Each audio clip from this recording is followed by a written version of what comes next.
Welcome to A Moment of Truth. I'm your host, Jason Sills. In the spirit of Black Studies, Africana Studies, let's have a moment of truth. Today we're here with Minister Abdul Sabur Muhammad, and I brought him here to kind of talk about the history of the Nation of Islam and also talk about the state of Black America and what's the role of organizations as we embark on this new decade. Good morning. Good morning. How are you today? I'm good, thank God. How you feeling? I'm well. Glad that you could be here. Tell our audience and our viewers a little bit about yourself. Well, as we were discussing before, my name recently changed from Keith Muhammad to Abdul Sabur Muhammad. The name change is really part of a life's journey for me. Like others of our people, I was born Keith in a slave name. I was birthed in the name Keith Alexander. Both my parents were school teachers. And in 1979, I lost my dad. I was a teenager. But by 1985, my mom wanted to take a vacation, which we hadn't taken since the loss of my dad. She took me with her to Egypt on an educational tour with Dr. Yusuf bin Yakana. I had no knowledge of Dr. Ben and very little knowledge of Egypt when I began the journey. But the journey for me was eye-opening, and with my eyes open, I returned. And on my return in that summer, the Honorable Minister Louis Farrakhan was coming to Los Angeles in the midst of a great controversy. The Jewish community was protesting his coming. They were seeking to encourage the first black mayor to reject his visit, which he did. But what I heard from Minister Farrakhan in the minutes that I saw on television was far more profound than all of the opposition that the media was raising. I didn't go to the event, but I got the tape. And as a college student at Long Beach State, that tape lifted my spirit. It inspired me. I drove from LA to Long Beach daily for class. And by the time I got there, I found myself joining the Black Student Union. And that was the beginning for me of organizing experience. I became an officer in the BSU almost immediately and became its president for a few years. There was where I found an experience with Black studies for the first time.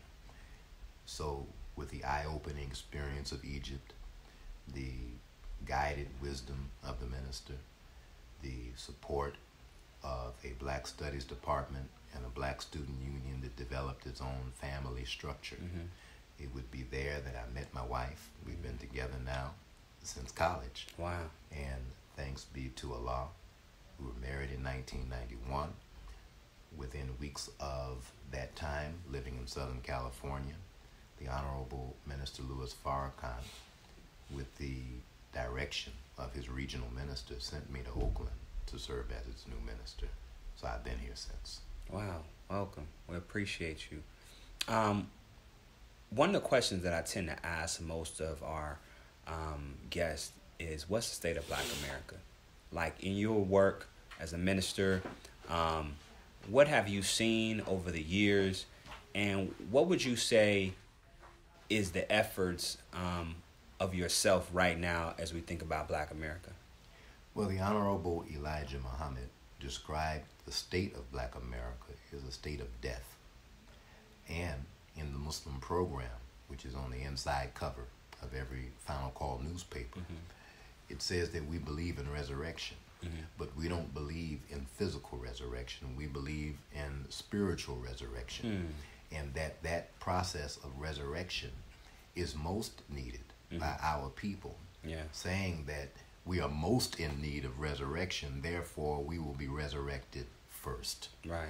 What we have seen from the coming of the teaching of the Honorable Elijah Muhammad is a general quickening of the spirit of Black people that have been touched by his direct teaching of the knowledge of self and the knowledge of God. Yeah.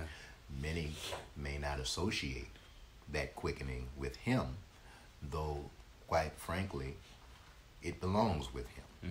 The Reverend Jesse Jackson called him, when it was apparent or appeared to be that the Honorable Elijah Muhammad was dead, Reverend Jackson came to that service held in Chicago, and he called the Honorable Elijah Muhammad the father of black consciousness. He said, I sat at his table and I was taught, and he wasn't alone in that. The Honorable Elijah Muhammad produced giants that touched my life in and out of the mosque. Yeah. So when I was a college student at Long Beach State, my legendary Black Studies teacher, I'll call him that. Now, he may not call himself that, Right. but it's Professor Amin Ra, along with others that were touched by the teaching that found employment at Long Beach, from Dr. Maulana Karenga and many others that touched my life. They were all touched by the Honorable Elijah Muhammad. We had an annual visit on campus from ministers of the Nation of Islam, most notably our brother Khalid Abdul Muhammad, Dr. Abdul Alim Muhammad, Sister Minister Ava Muhammad, Minister Abdul Wazir Muhammad, and now I'm honored to be in a position to serve as they served, Right. and am available to colleges such as Merritt College all the time. One of the most notable personalities whose path I crossed while doing this work was our beloved brother Kwame Ture. And I had lunch with him here once in Oakland. In fact, I think he visited Laney College, and we came to support him.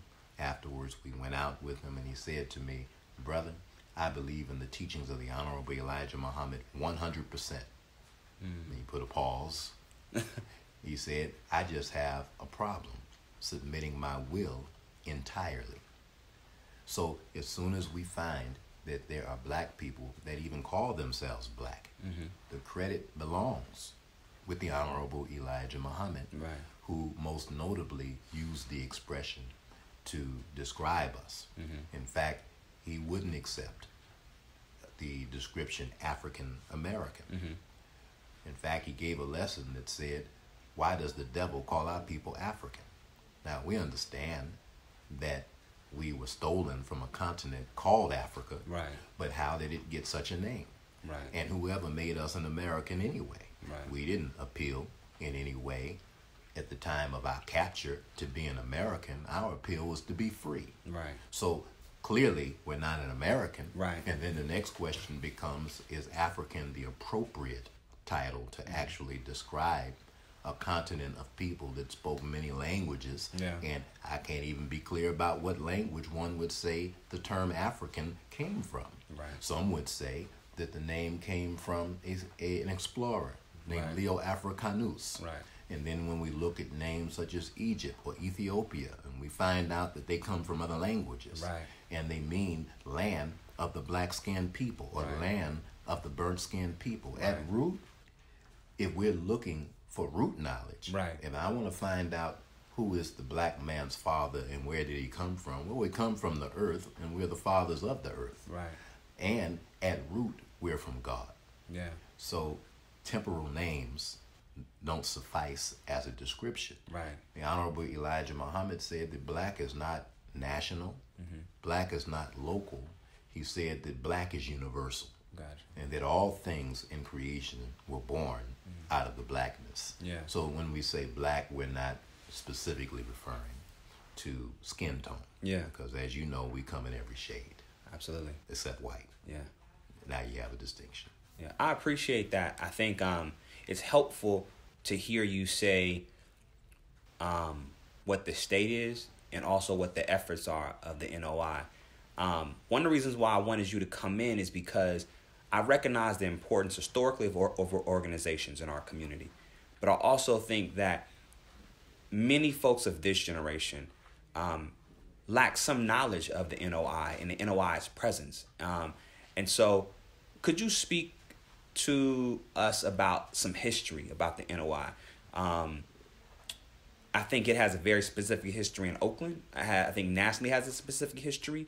But I think if I'm talking to a young person, most of them may have watched, Malcolm X, the film. Some people have read the autobiography, but some lack the direct knowledge. And so could you speak to the history of the NOI? Well, I understand the lack of direct knowledge because I was a victim of it. So many get their impressions of the Nation of Islam from opponents or former members or dissatisfied followers. Absolutely. That have written books. So when I became acquainted with the teaching in 1985, I was a college student. And very frankly, I'm not one that's easy for you to get me to follow you. Right. So when I accepted Islam, it included for me a 4-hour meeting with Brother Khalid Abdul Muhammad, who spoke at the annual Black Consciousness Conference in Long Beach State back in 1987. And when he was done, he asked me, what did you think I was to be as your president? Okay. My answer was, it was all right. So something, young people say. Right. And then he went on to attempt to quiz me on what he had spoken about. Right. Now, that day, I was the lead organizer for the conference. So many may not know it, but I'm not sitting there listening to the speakers much. I'm in and out the room, handling business. And I said to him, Brother Khalid, why don't you allow me to look at the tape? I have a video. And he said, well, we could meet at a later time. Yeah. And if you have any questions, bring them. And we did that a few days later. As we met for those several hours, there were other ministers in the building. There was a little restaurant called the Salam West. Yeah. And they all sat down to entertain my questions for about 4 hours. I said, okay, I hear what you're saying. I feel your spirit. Right. But now I went and got the writings of the Honorable Elijah Muhammad, because I don't want to simply respond to how I feel when you speak. Absolutely. So I went and got Message to the Black Man and Final Call newspapers, and I came back for more. I went to visit a mosque meeting, and the very next meeting was held to answer my questions by about 20 students in the ministry class. It was a unique situation. Right.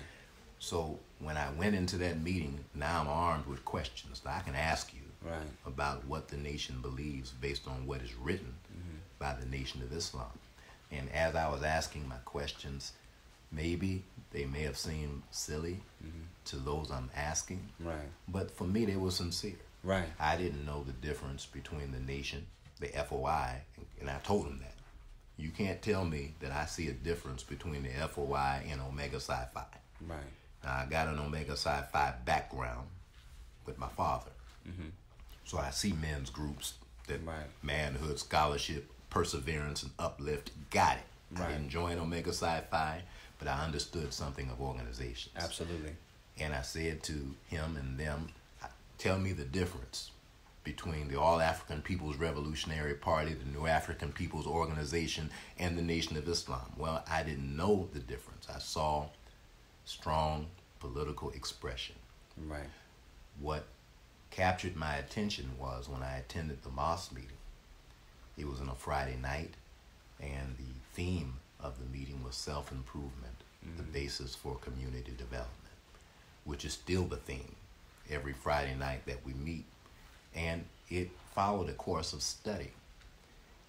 Now, after visiting Africa and becoming politically active, what I recognized as a student was that there was a moral weakness in what we're doing. Right. So you could be strong and black, but got your white girl on the side.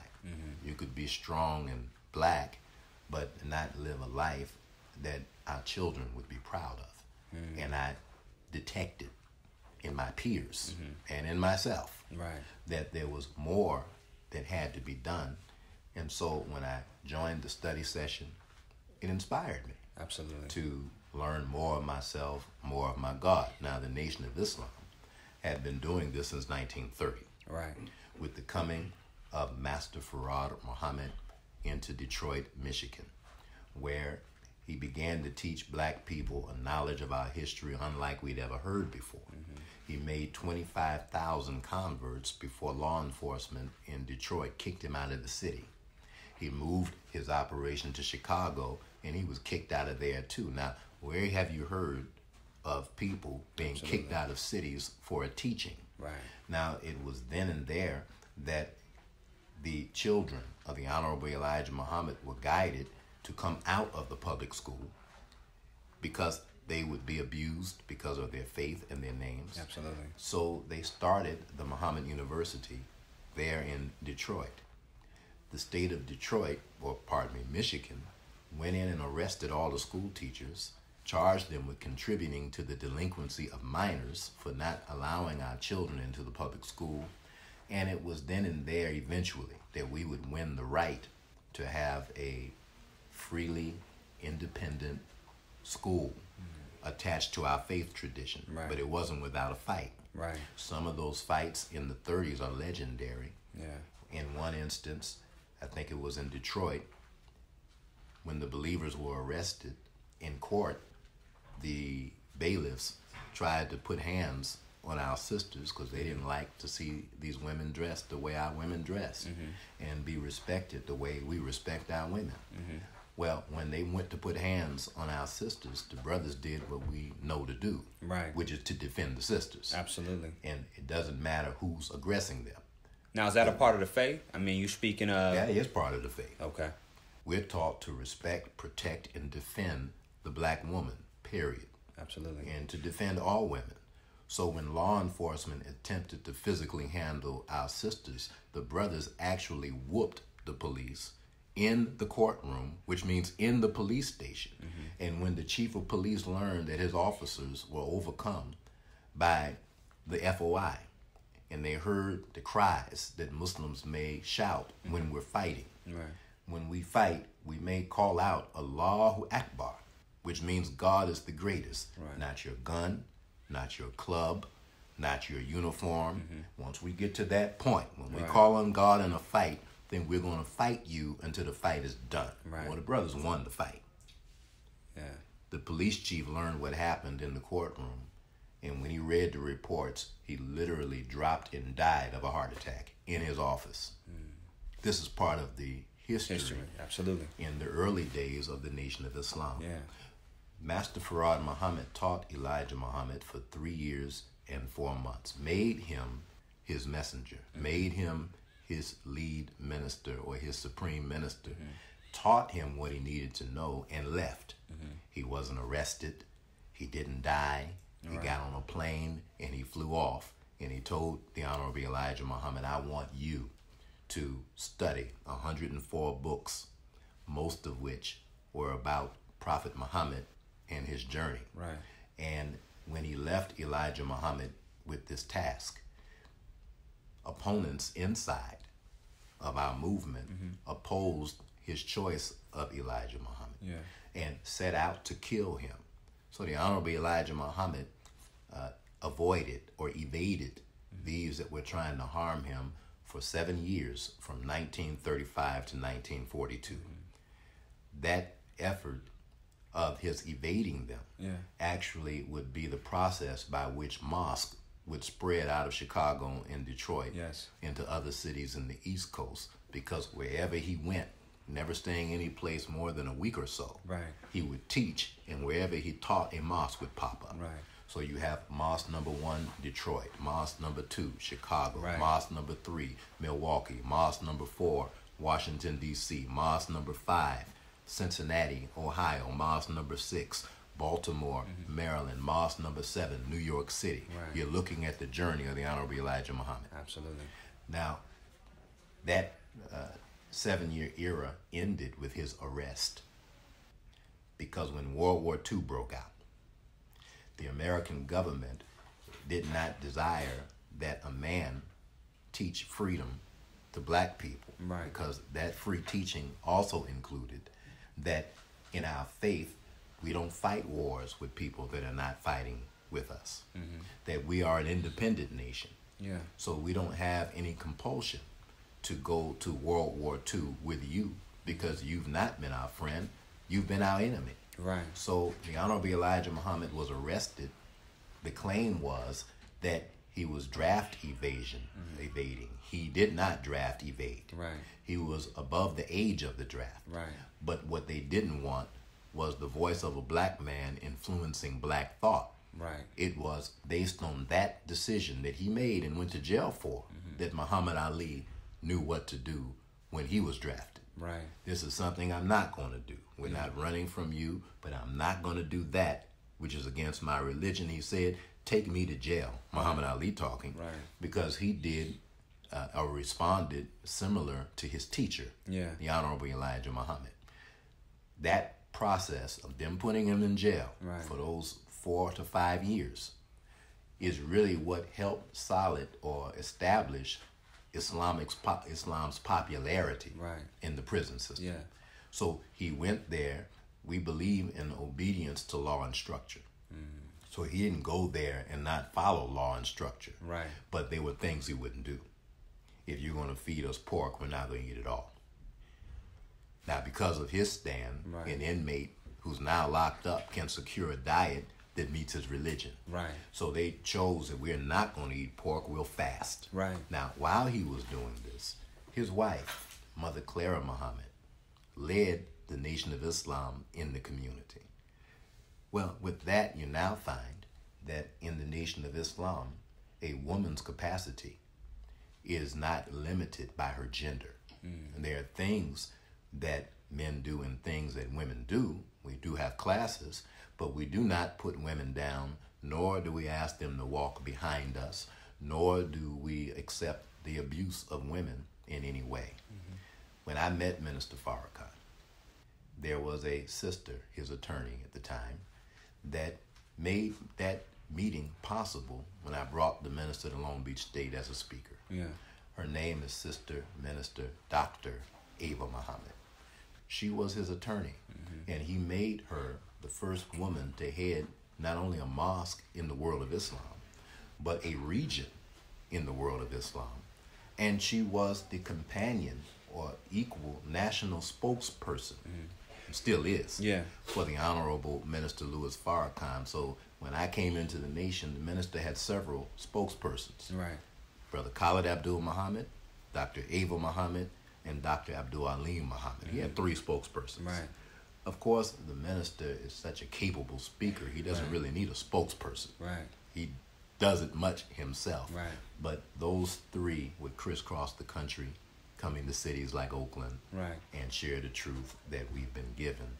And Sister Ava is still on that task, Right. to the point that some years ago, the New York Post published a false headline bearing the cover of Dr. Betty Shabazz, alleging that she accused Minister Farrakhan of having something to do with the murder of her husband. Well, it was a lie.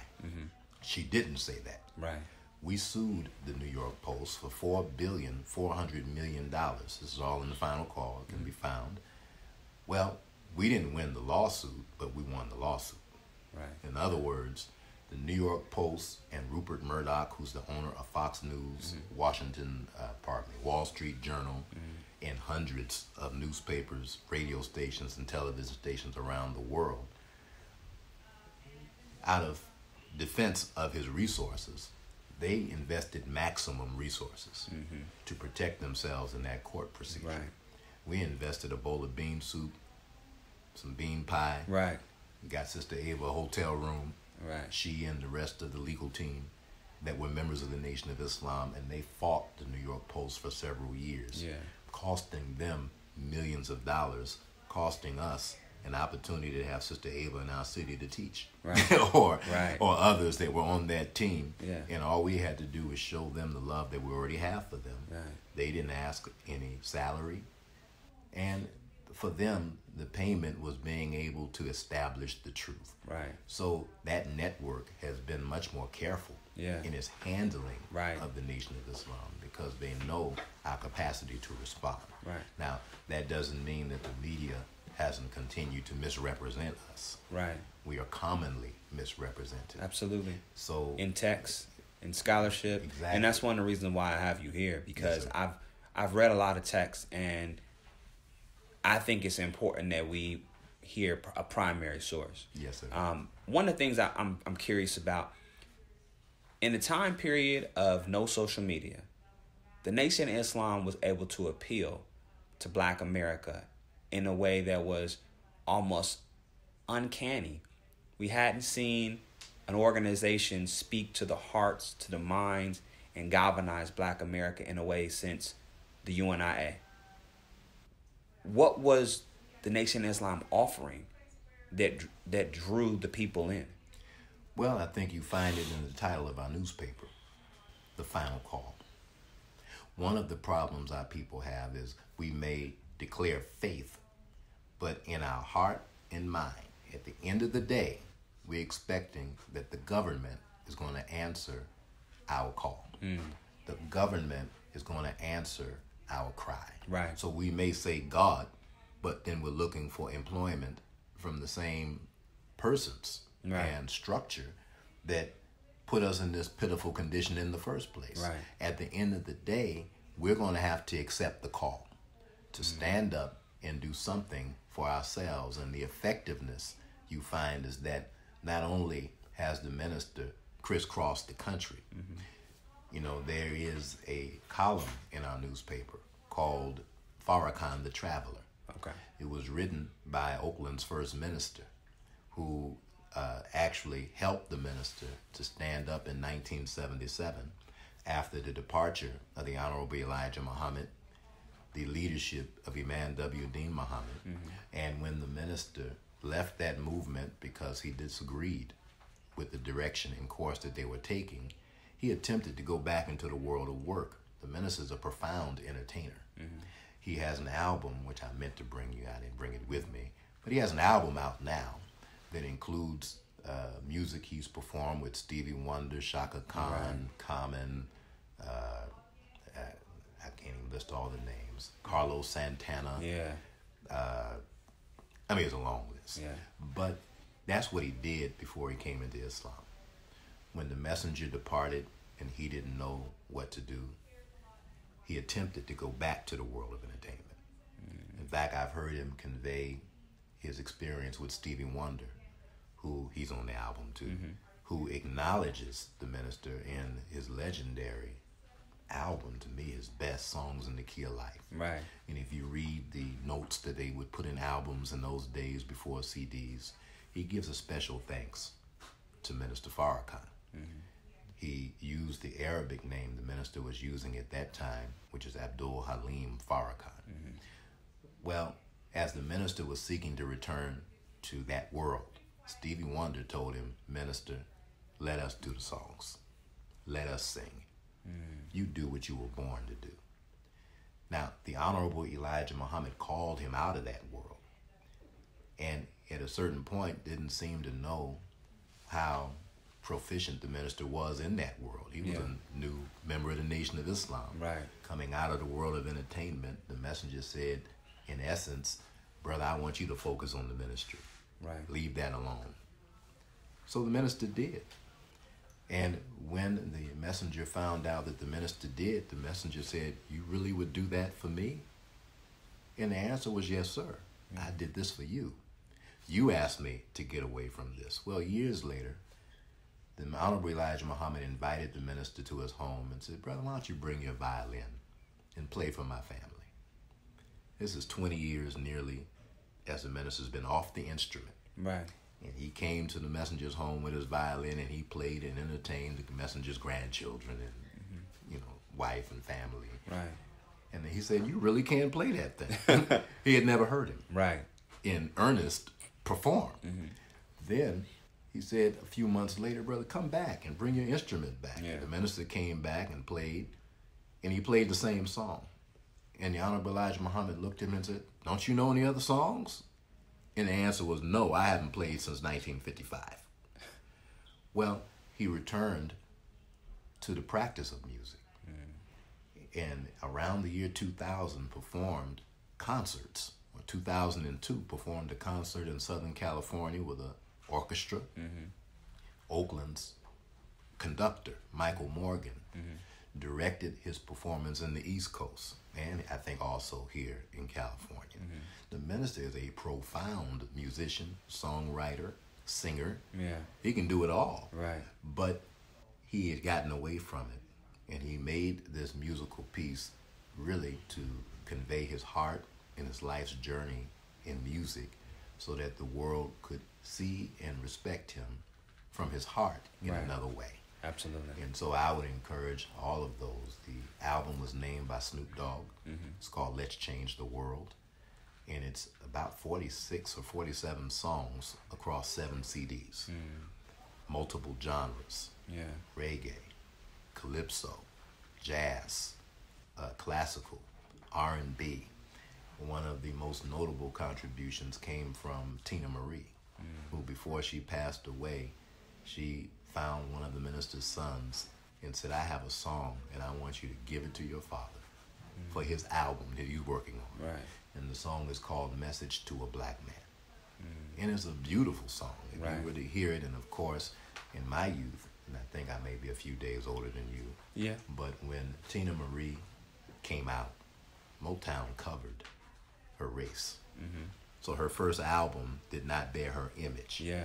And I remember when that music came out, I'm trying to remember, was it Just a Sucker for Your Love? Yeah. With Rick James. Yeah. And she came out with this song, and no one would have guessed Right. that she was white. Yeah. And then if you heard the content of her songs, when she paid tribute to Maya Angelou and Nikki Giovanni, Right. even if you saw her, you wouldn't want to think that she can't be white. Right.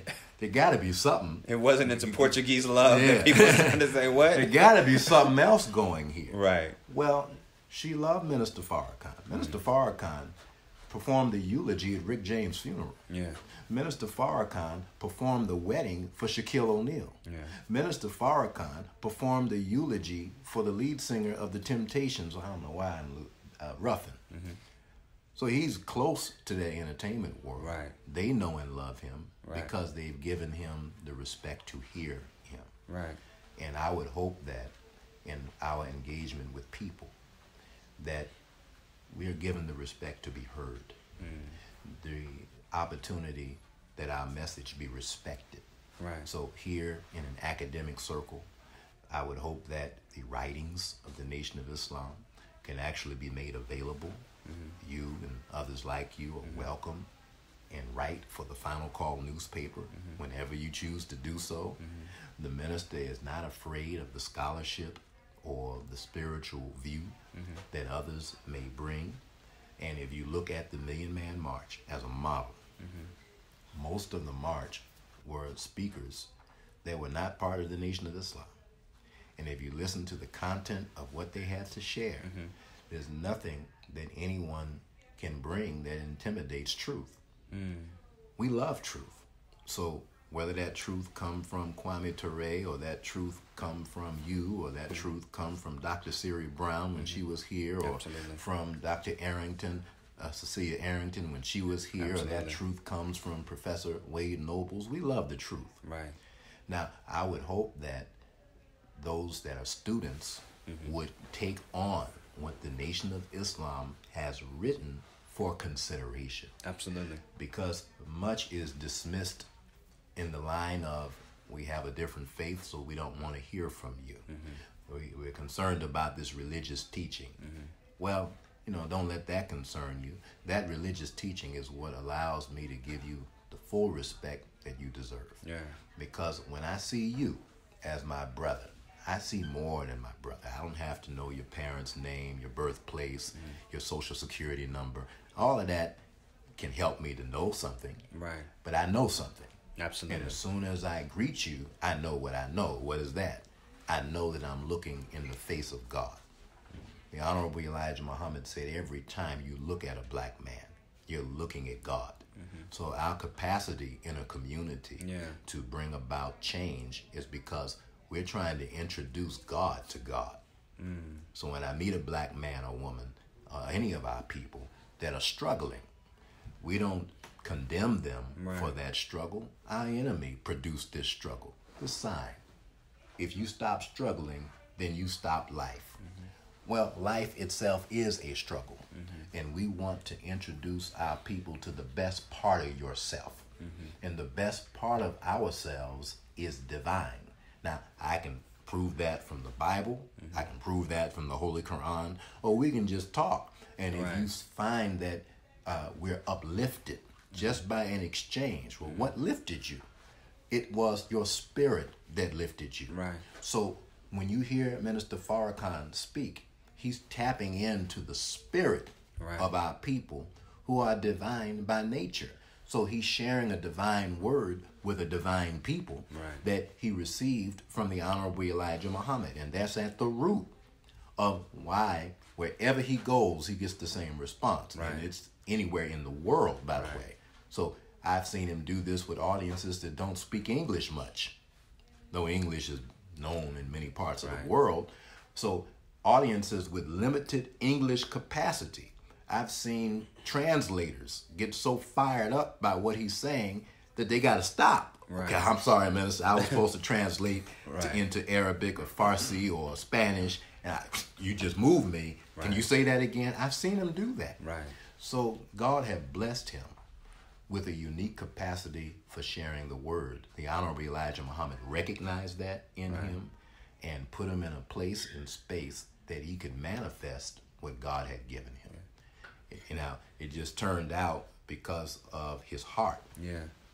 He was put in positions that are very difficult to manage. He was sent to New York City out of Boston after beginning in New York City as a Muslim under Malcolm X. Malcolm writes about him in the autobiography as being this talented young minister. Well, he was certainly that back then. So when Malcolm turned in his way against the Honorable Elijah Muhammad and at a certain point began to speak disparagingly of the Honorable Elijah Muhammad, members of the Nation of Islam defended the Honorable Elijah Muhammad, and one of its best defenders is Minister Farrakhan. Well, the minister and Malcolm were close. This is Brother Nick sitting here with me. I've known him since he got here. He's the first man to cut my hair when I moved to the city of Oakland. And at that time, I didn't cut my hair as much as I do now, so he had work to do in order to get me straight.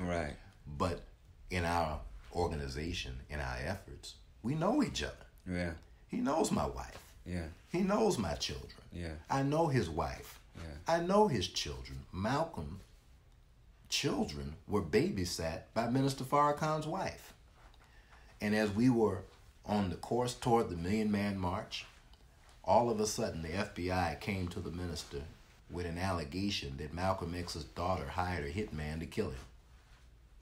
The minister defended Malcolm X's daughter, Kubila, from those charges and led a fundraising effort to defend her against charges of seeking to kill him. Well, that effort meant for the Nation of Islam a reconciliation, very publicly done, with Malcolm's family, including Dr. Betty Shabazz. And I heard the minister relate to us when they met for the first time since Malcolm's assassination that Betty was stern, a little cold, which is understandable. The minister is a compassionate man. But he said that the thing that broke the ice was Minister Farrakhan's wife, who babysat Malcolm's children. And they were sisters together in the ranks of the Nation of Islam. When they got that sister look, and they just broke down and hugged and cried, and it was tear fest. So on May the 6th, 1995, at the Apollo Theater, the minister and Dr. Betty Shabazz spoke together on a platform as a demonstration of love and support. And you know what Dr. Shabazz said? Her remarks were briefer than his, as he's a public speaker. So he'll go 2-3 hours. She spoke maybe 15-20 minutes. But her greatest concern was, I just want you to call my husband brother again. That was her concern. Now, after that reunion, when she came into the Bay Area to speak at UC Berkeley, we were right there to help secure her. So the notion that the nation and Malcolm's family are in two different places. Now, that doesn't mean that his children are in the mosque or that Betty came into the mosque, because we all have lives to live. Absolutely. And we wouldn't expect such robotic reaction that says that, okay, we're talking, get back in the mosque and fall in. No, live your life. Now, so long as we treat one another with the respect that a God deserves. I appreciate so that. When I see you, you're a God. You don't have to be in the building with me. You can come. I respect your presence if you're there, but if you're not there, then I know what I'm looking at. Yeah. And if I treat you the way I want to be treated, then I expect the same in return. Yeah. Tell me, would you describe the Nation of Islam as a political organization, a spiritual organization?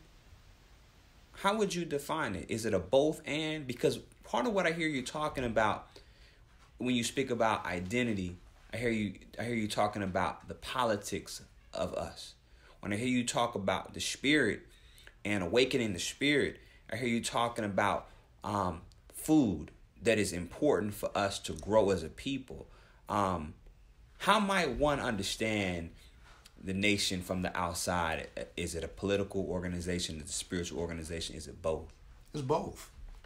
Because you can't separate the spirit from anything else that you're doing. Right. So if we find success in economic life, it's because of our success in faith life. Mm-hmm. If you have one without the other, it becomes an imbalance. Mm-hmm. In the Christian tradition, you see the cross. Right.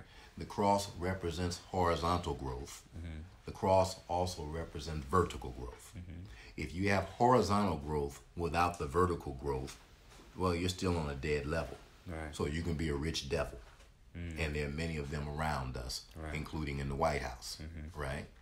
But if you have vertical growth, then what you achieve horizontally can serve the needs of the people. Right now, in Oakland, there's Moms for Housing, where our sisters, apparently homeless, went into a home because I've read recently there are 15,000 empty homes, many of which have been acquired by huge corporations, so that they can flip these houses and sell a house that one of our brothers said a few weeks ago, one of our seniors in our congregation said he bought a home at 75th in International for $17,500 in the early 70s.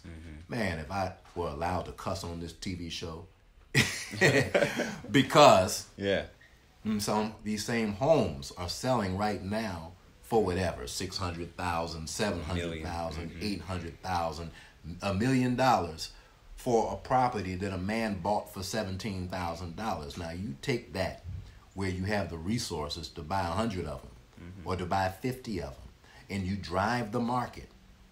When they tell us that the market rates are the problem, I would say very quickly the problem is not the web, the problem is the spider. Right. So we can talk about the web all day long, but if you got a spider to keep spinning them, then the people will always be ill-affected. Political. We are a nation. Yeah. We govern ourselves. We police ourselves. We educate our own. We feed our own. Now, it's a growing nation. You can almost call it a developing nation. We are a developing nation. The black community has been underdeveloped, made entirely dependent on its enemy. We've been colonized, and we're responding to the demands of the colonial masters. What we market, we're like a banana republic in the sense that there's a product that the white world and the colonial masters expect from us. It's not bananas, it's sports, it's entertainment, it's skills if you can contribute your brain work to what they're trying to achieve. Great movie came out about the sisters, the mathematicians that helped put NASA Hidden Figures. And it shows the great magic and the majestic capacity of our people even through struggle. And when I looked at that film, and our little sisters couldn't even use the restroom in the same building with white women and had to walk a mile away to go to the restroom in the rain, and when their work product was ill-affected, white folks had a nerve to get angry with them. But it shows our capacity. The Honorable Elijah Muhammad said we have everything that we need to govern ourselves, except we haven't accepted the idea. So he said... how do we shift that then? Like, if people haven't accepted the idea that they have the capacity, the will, even the tools to change our quality of life, how do we address that? Especially when I begin to think about the young people. there are so many young people right now that are displaced. As you speak of gentrification, there's so many young people that are displaced. How does one take themselves out of a situation like that if they don't know that they have the capacity to do so? Well, our duty is to make available the know. The Bible says, my people are destroyed for the lack of knowledge. I mentioned my first meeting at the Nation of Islam was a study session. It wasn't a lecture. It was a subject matter that focused me on myself. Yes. Now, each of us have in us the capacity to focus in on self, but let's do it collectively. Right. So it's not just about me. My improvement helps the community, but I don't want to stand here alone and do this. Right. We all should enter a course of self-improvement so that when we look at ourselves, we look at that which is worthy. When the new Final Call newspaper comes out, the Honorable Elijah Muhammad obliterates the whole idea of white supremacy. He just obliterates it. Right. Because quite frankly, it's an oxymoron. As you know, white is not superior to black. That skin tone alone doesn't make anyone any better. Right. In fact, Minister Farrakhan said that the beginning of devil is the idea of I am better than you. So when we looked at this notion of white supremacist worldview, that's where devil is coming from. Right. It's a thought, it's an idea carried into practice. So now, what must our people do? We have to avail ourselves to right knowledge and submit ourselves to a process of change. How do we do that? We seek to inspire, but then we also need the institutions that will develop and cultivate so that those that are coming into knowledge. I mentioned earlier that when I became an activist in the Black Student Union, in my heart, something is still not here. Right. And for me, it was that part of the knowledge of self that directed me toward more sincere moral life that affected me most. Before I came here, I had a private meeting with Minister Farrakhan. I was an officer in our security efforts or in the structure of the men's group in the Nation of Islam, a lieutenant, which meant I did a lot of, if he came in town, I was up all night. And we were going to drive him and take him to the hotel and handle the security affairs. I was on my normal security post, and he perhaps remembered me from the college. I was invited in to have dinner. I didn't even want to go in. I'm doing security. Right. He said, no, brother, the minister wants you to come in. And I came in and he said, you're the brother from Long Beach. I am. He said to me, I understand you teach. And now I don't know where this is going. Right. Where is this going? And then he said to me, brother, what city do you want? I couldn't give him an answer. Who wants a city? I want a new pair of shoes. Right. I want a car. I want a house. I want a wife. It's not a question that I can really, how do you say, I don't want to say metaphorical, but he's taking me somewhere. Right. Now, a year later, I was in Oakland, so he did take me somewhere. Right. But I didn't ask to come to Oakland. Why did he choose Oakland? I can't tell you in particular why. I know that there was a need. And when I joined the Nation of Islam, with whatever experiences I had as a college student organizer, I brought that with me. So I didn't release, I would say, my connection to Black student unions. My son right now, Salih, is the statewide director for the African Black Coalition, which is an organization that he probably read about in my old notes, because when I was at Long Beach State, we had a statewide organization of BSUs that became dysfunctional, called the African Black Student Statewide Alliance, APSA, where they kind of refigured when he became BSU president at UC Berkeley, and he reading through old notes and whatnot, 'cause I don't throw much away, so everything is still there. And now they have a very fine structure that includes every University of California campus. They've now added on California State University. I was with them This weekend they had their statewide conference at Cal State Fullerton, and now there are campuses from around the country that want to tap into the model of what they have structured. Well, this is to say we need organization.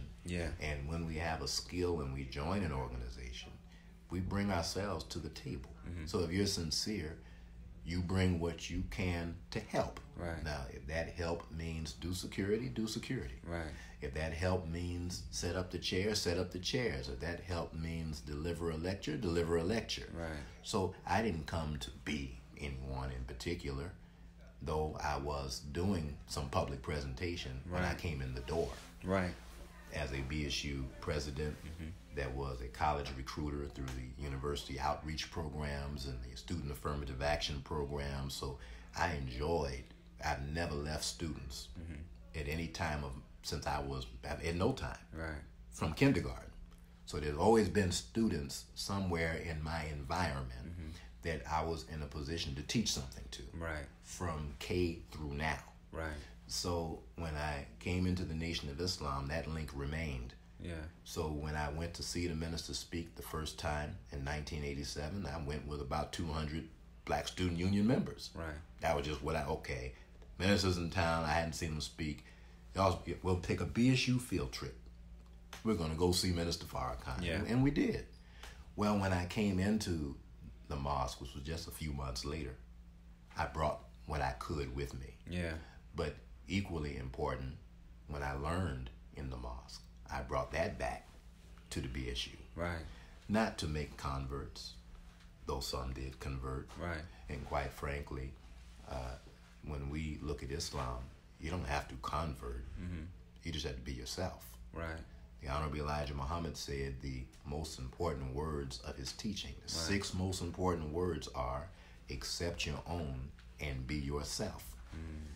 Now, that will mean that if you've been worshiping a white Jesus, you'll lose that habit. Because truth is present. Absolutely. If you've been worshiping God as a spook, we'll help you with that too. Because truth is present. Now, you're accountable for what you know.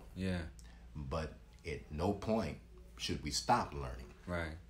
Learning is a life's journey. Absolutely. And when you see Minister Farrakhan, we're able to gain the benefit of his journey up to this point. So we're always traveling with him. He doesn't allow us to remain stuck in a particular place of knowledge. He calls that intellectual cowardice and spiritual cowardice. We're not afraid to look at new knowledge and new information. A few years ago, a big controversy broke out because he found something in the teaching of Mr. L. Ron Hubbard called Dianetics that he thought would be helpful with us in recovering from the pain of what our oppression has produced. He found a technique. He didn't say, let's go become Scientologists. We didn't go to follow anyone in particular. He found a particular scientific principle and felt it would be useful with Black folk who endure untold measures of pain, of how to be released from this pain. Absolutely. So that being freed from this pain, we can move forward on a cleaner slate with each other. How many husbands and wives get married only to discover pain in the past of your mate that you didn't predict? So you marry a woman, but you don't know that she was molested. And her engagement with you, her relationship with you, may have been ill-affected by something that you never saw. Or her mother suffered. You don't know these things. This thing called Dianetics that the minister introduced to our community, it helps to unpack that. It helps us to pull forward memories of our past that are so hurtful that consciously we don't even know what it is. Subconsciously, it's ill-affecting our day-to-day conduct. Consequently, the minister found the skill. Some in the media went off. What is Farrakhan doing? Well, you've been always saying, what is Farrakhan doing? So, quite frankly, when the media covers the minister, you can expect the lie to come out instantly. The intent can always be questionable when it comes to the media the exchange of information, I appreciate that. Could you offer us what texts out there could a young person that's watching this could use as a reference? Like, they want to know more about the teachings. What should they reach towards that could help them learn more about history, learn more about identity, more about community organizing or uplifting the spirit? What might you suggest? All of the above can be found in our weekly newspaper, which has a profound internet site, finalcall.com. FINALCALL.com. Okay. Now, on that newspaper is a search engine. So any subject that you're searching for, you can find how we have covered it.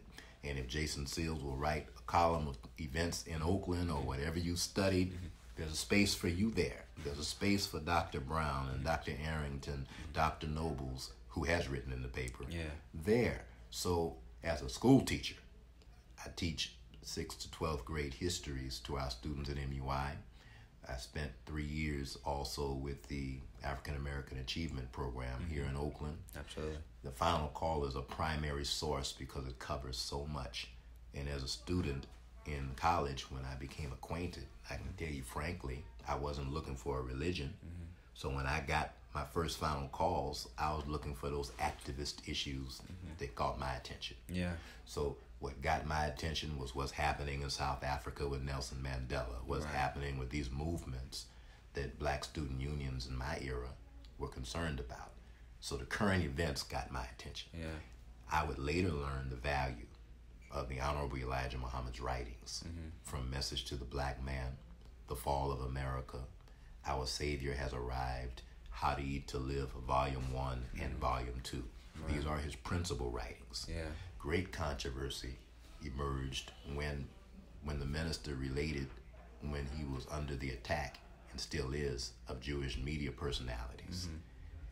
Part of their attack was because our teaching points out the lie that there were some white people in Egypt held in bondage for 400 years. Our teaching points to the scripture and then looks at us and says, that's us. We are the people that were held in bondage for 400 years. Egypt becomes really symbolic of America, great government.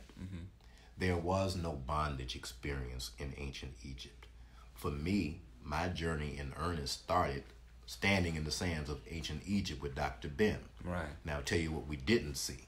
We didn't see Charlton Heston type Moses. Right. We didn't see Yul Brynner type pharaohs. Right. We didn't see Elizabeth Taylor type Cleopatra. Absolutely. We didn't see any of these things. Right. In fact, about it, there was no record of the enslavement of a people who were alleged to have built pyramids. Well, we did build pyramids. We built the White House. Right.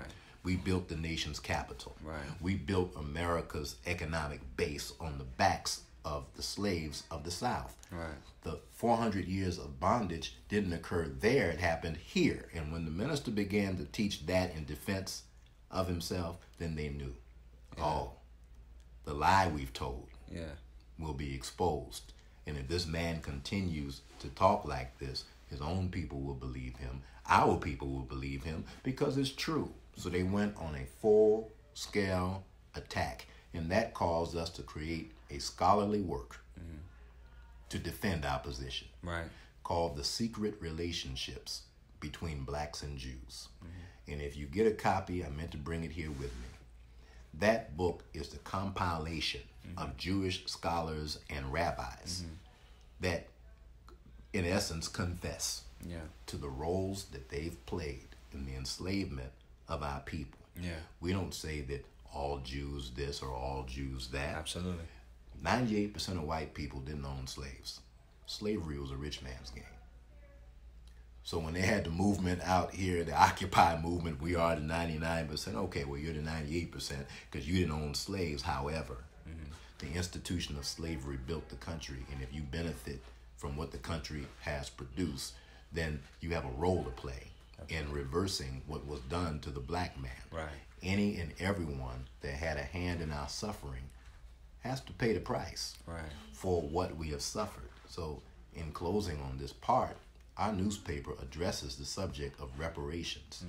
and separation Right. in a very profound way. Right. The Honorable Elijah Muhammad said in his writings that it is far more important to teach our people separation than it is to teach prayer. Right. So before we can get to the spiritual hierarchy of your thoughts, Right. you got to get out that environment. We can't teach you the hierarchy of religion and you're in the crack house. We're going to have to pull you out of that crack house. Absolutely. Right? Well, similarly, we're going to have to pull you out of the environment that you're in. Separation is a necessity for health, given what has ill-affected our health. So in our general meetings, we don't have Caucasian people. Right. In our general meetings. Now, there are meetings where there are Caucasian people. Right. In a few weeks, we'll celebrate the birth anniversary of Master Farad Muhammad in our annual national convention called Savior's Day. Right. Well, buy a ticket. Right. If you all want to come, buy a ticket. Right. Right. And that's regardless of race. Right. Get a ticket, come see the message. Yeah. The Million Man March had white people out there. Right. We didn't throw any of them out. Right. So if they were there, they were welcome to be there. We're on public land. Who are we to say that you can't stand on public land? Right. But the base of what I'm coming toward here is much that can be studied. And if we would avail ourselves to what's out there about the Nation of Islam, it is available. The minister has a profound writing called A Torchlight for America. It's the only book he's written. And it would be a wonderful addition to any school environment. Yeah. Because it's prepared that way. Right. And it documents the condition of America and our people and the solutions. Right. And one of the solutions, he said, of black leadership is that we must champion the idea of doing for self. Now, again, we've placed so much faith in government. For many, doing for self means vote for this person. Absolutely. That's running for these offices. Yeah. And we appreciate the progress, some, that's been made in this generation. And we're too young to have faced Jim Crow. Right. And I don't think we would take to it too well. Absolutely not. Just by age and disposition. Yeah. Time have passed that. Yeah. We have the best generation, and every generation gets better. It's called evolution. But the enemy fears what's coming. And this is why the truth that Minister Farrakhan teaches is denied students all across America. I appreciate being here because in this block of time since the Million Man March, our invitations to college campuses have been few and far between. The students don't often have a great position because they're new to the study of black history and culture. Right. They may have not seen a study like this until they get to Merritt College or Long Beach State or San Francisco State in a Black Studies department. Absolutely. And then once there, we have to pave a way to greater knowledge and opportunity so that students are not further restricted. I mentioned Sister Ava earlier. Students down at UC San Diego were planning, black ones, a reparations conference. Yeah. Soon. They may have had it or very right around now. They were planning this conference in their committee meetings. They had kicked around the names of potential speakers. It included Ta-Nehisi Coates, and it included Sister Ava Muhammad.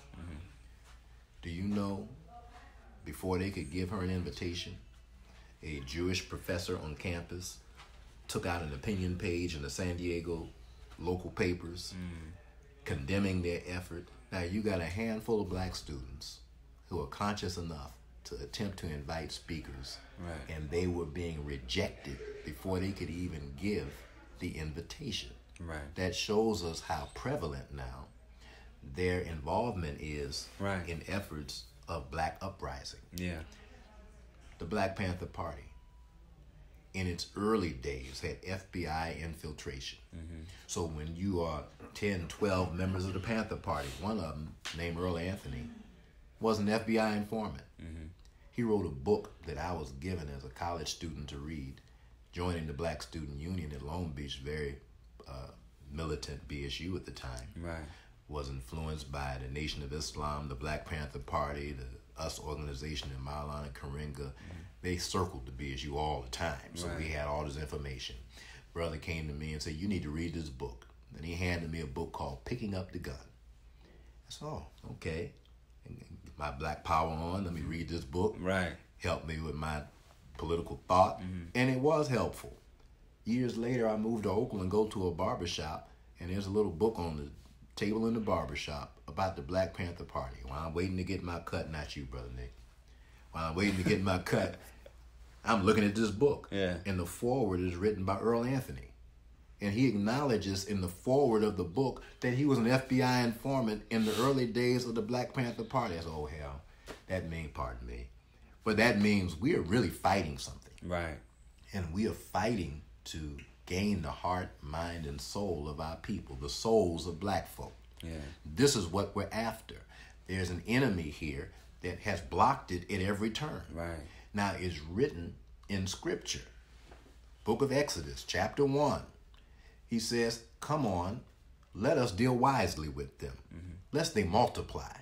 Do not let the truth that they're giving spread. Then Pharaoh set about a decree, now kill all the boy babies. I was at the conference of the statewide BSUs, and many beautiful sisters. If they were looking for a husband in that circle, they'd have to share. Because what I saw at a glance was our sisters outnumbered the brothers 2 or 3 to 1 at that conference. And that doesn't surprise me, because I came up in that same college arena. Where are the black men? This is why the Honorable Minister Louis Farrakhan called the Million Man March. He saw where the black men were. Saw the need. The only place you could have equaled the number of black men that were at the Million Man March, nearly 2 million, would have been to go to the prison system. And at that time, there were nearly 2 million black men in prison and nearly 2 million black men in the Mall of Washington. So it was that effort to address a need. Right. Our families are lacking men. Our women, in the absence of men, are forced into conditions and situations that can pull them out of the best situation. Right. To give them an opportunity to be the best mother, right. the best wife, absolutely. the best sister. Well, to be the best wife, you need a husband. Right. Right? Right. I don't know how to way slice that. Right. But our men must be cultivated. Right. Now, we didn't have men only to the demise of women. Next year they had the Million Woman March, by the way, which included the wife of Minister Farrakhan, the wife of the Honorable Elijah Muhammad, I think Sister Winnie Mandela. See, a lot have happened that goes underreported. Absolutely. But it was never an effort to put our women down. In fact, many of the men arrived in Washington because our women supported our effort. Right. So they were women that dropped their husbands off. Right. What you buy me a ticket for? You just go to Washington. Right. You be out there with the brothers, mothers who dropped off their sons. Right. But what made that day so special was you had black men who desired to be there. Right. And were willing to make whatever the sacrifices needed to get there. Right. It wasn't on a weekend. It was on a Monday. Right. And it was clear to the government and to the media at a certain point, these black men are really coming. Right.